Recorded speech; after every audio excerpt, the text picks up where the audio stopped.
सेथि ISPL बा inter सेक्सुडेल premier league बेयो बिनि जा जोबथा गेलेनाय बा फाइनाल गेलेनाया फैगौ 23 अक्ट'बर खालारखालि नैबे क'क्राझाराव थानाय साइ सेन्टाराव जानो थांगासिनो दङ।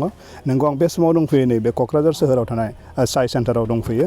बे समाव फैगौ 23 अक्ट'बर खालाराव जानो गोनां ISPL नि जोबथा गेलेनाय बा फाइनाल गेलेनायनि थाखाय नैबे साइ सेन्टारनि जा गेलेग्रा फोथार बेयाव माखासे साखाफारा खालामबाय थानायखौ नुनो मोन्दों। बे समाव आं नैबे साइ सेन्टारनि गेलेग्रा फोथाराव दंफैयो। बे समाव 23 अक्ट'बर खालाराव जानो गोनां ISPL नि जोबथा गेलेनाय बेनि थाखाय गेलेग्रा फोथाराव जाखिनि साखाफारा दङ बे समाव जोङो मिथिनो नाजागोन।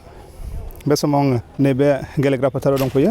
प्रिन्सिपाल सेक्रेटारि नैबे साइ सेन्टारनि जा गेलेग्रा फोथार बेयाव दंफैयो। बे समाव जों बिथांनि गेजेरजों फैगौ जा 23 अक्ट'बर खालाराव जानो गोनां ISPL नि जा जोबथा गेलेनाय बादायलायनाय बेनि थाखाय नैबे जा फिल्ड प्रिपेरेसननि खामानि बियो माबायदि जानानै दङ आरो माबायदि हाबाफारिनि गेजेरजों बे जोबथा गेलेनाय जोलुर बादायलायनाया जागोन जों बेखौ मिथिनो नाजागोन।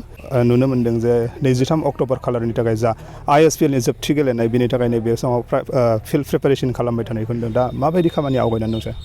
जेरैहाय नोंथांमोना नुनो मोन्दों जे फिल्ड प्रिपेरेसना फुल्लि सोलिगासिनो दङ आरो अलमस्ट कमप्लिटेड। गथै गेलारिफोरखौ रिफारबिश खालामनाय जाहैबाय, रिन'भेसन खालामनाय जाहैबाय।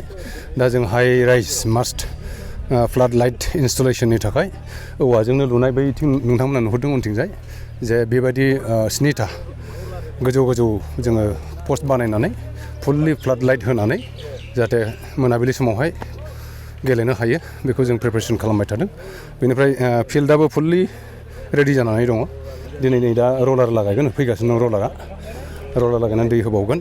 बेनिफ्राय फोथारा ओरैनो स्मुथ जानानै दंखायो, सोमखोर मोथांखोर जानानै। आरो बे मोनसे बिराद गिदिर मोनसे जोंनि थाखाय खाबु जे मोनसे समायना बे stadium South Asian Games centre Sports Authority of India लिमिटेडनि माने स्पेसियेल एरिया गेम बेवहाय खुंनायनि थाखाय बे क'क्राझारनि खाथालगुरियाव बे स्टेडियामा।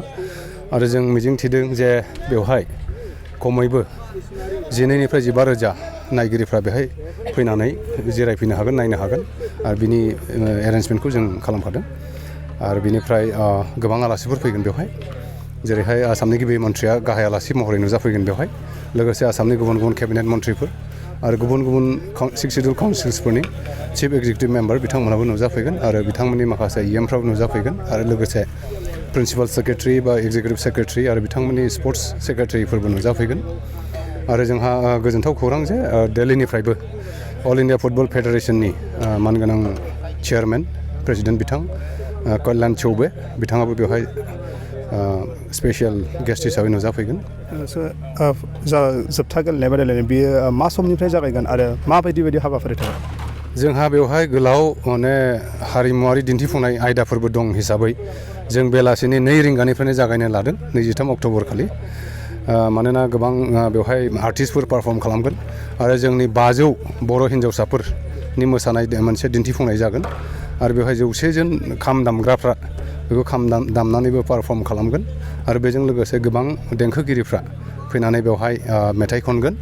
आरो जोङो बलिउडनिफ्रायबो माखासे देंखोगिरियानो जा बा फावगिरियानो जा बिथांमोनखौ लिंहरनायनि थांखि दङ। अलरेडि जगाजग जाबाय थादों। बेफोर जायोब्ला बे प्रग्रामा बिराद मोनसे समायना रमायना रंगिना संगिना आरो बयनिबो गोसो बोनो हानाय, बयखौबो मोजां मोनहोनो हानाय हाबाफारि जागोन होननानै आं सानो। बे दा फार्स्ट इन्टार सेक्सुडेल council premier football league BTR बानजायनायनि सायावहाय आरो गासिबो बे सेक्सुडेल काउन्सिल्सनि बाहागो लागिरिफ्रा बिथांमोना बयबो माने एक्साइटेड आरो बेवहाय गोबाङानो नुजाफैगोन। जोबथारनायाव बान्था राननाय हाबाफारिनि माबायदि थांगोन? माने मेट्चआ जोबनायनि उनावहाय बान्था राननाय हाबाफारि जागोन। बेवहाय चिफ गेस्टआनो बान्थाफोरखौ रानगोन। बान्थाया ओरैबायदि जे जों चेम्पियन टिमनि थाखाय 3 लाख रां विथ ट्रफि। बेनिफ्राय नैथि टिमनि थाखाय 2 लाख रां आरो ट्रफि आरो थामथि टिमनि थाखाय 1 लाख रां आरो ट्रफि। बेनिफ्राय जोङो मेन अफ दि मेट्च माने बेस्ट प्लेयार बेनि थाखाय 25,000 रां बान्था आरो ट्रफि आरो बेस्ट गल स्करार जाय हाइएस्ट बे माने टुर्नामेन्टआव बा लिग मेट्चआव गल स्कर खालामदों बेनो जोङो 25,000 रां आरो ट्रफि होनाय जागोन। नायगिरि जायफोरानोखि नैबेयाव नायफैगोन रायजो राजा बिथांमोनखौ मा खावलायगोन बे समाव? बेखौनो खावलायनो लुबैगोन जे फुटबला जोंनि आंगोनि गेलेनाय जों बयबो साफ्रोमबो उन्दैनिफ्रायनो गामियाव नारें जुम्ब्रानिफ्राय जागायनानै जों बयबो फुटबल गेलेबोदों आरो फुटबलखौ बयबो मोजां मोनो। बेखायनो बे first inter six schedule council premier football league खुंनायनि गेजेरजों जोंनि जाखांबोनाय उन्दै गेलेग्राफोर लोगोसे लाइमोनफ्रा मोनसे प्लेटफर्म मोनगोन, मोनसे स्पेस मोनगोन आरो बे स्कप मोननायनि गेजेरजों जोङो ISPL नङा माने ISL, IPL बा नेसनेल एन्ड इन्टारनेसनेल फुटबलाव जायगा लाहैनो हानाय बा गेलेहैनो हानाय जों बेबादि माखासे खाबु खालामनो हागोन होननानै जों मिजिंथियो। बेखायनो बयबो फैनानै बाहागो लाफैब्ला गाहाम। गोजोन्थों। बिथाङा फोरमायथिबाय जे फैगौ 23 खालाराव गोबां माखासे समायना रमायना हाबाफारिनि गेजेरजों नैबे साइ सेन्टाराव थानाय गेलेग्रा फोथाराव जा ISPLनि जोबथि गेलेनाय बादायलायनाय बेयो जागोन। बे समाव आङो नैबेयाव जाखिनि प्रिपारेसन खालामबाय थादों बा थाग थियारि साखाफारा खालामबाय थादों बेखौ आं केमेरा पार्सन बिथांखौ दिन्थिनो थाखाय खावलायदों।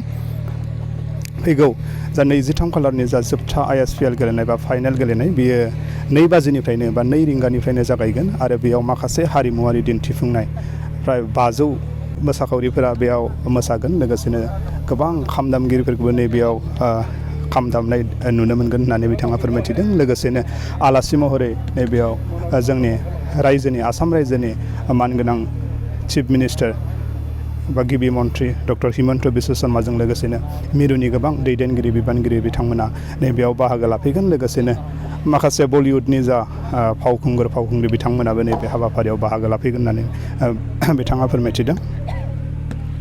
लोगोसेनो फैबाय थानाय जा 23 खालारनि बे जोबथा गेलेनाय बा ISPL फाइनाल गेलेनाय बेयाव रायजो राजाफोरखौ लैहोर फैनानै नैबे हाबाफारियाव बाहागो लाफैनो थाखाय बिथाङा खावलायहरदों।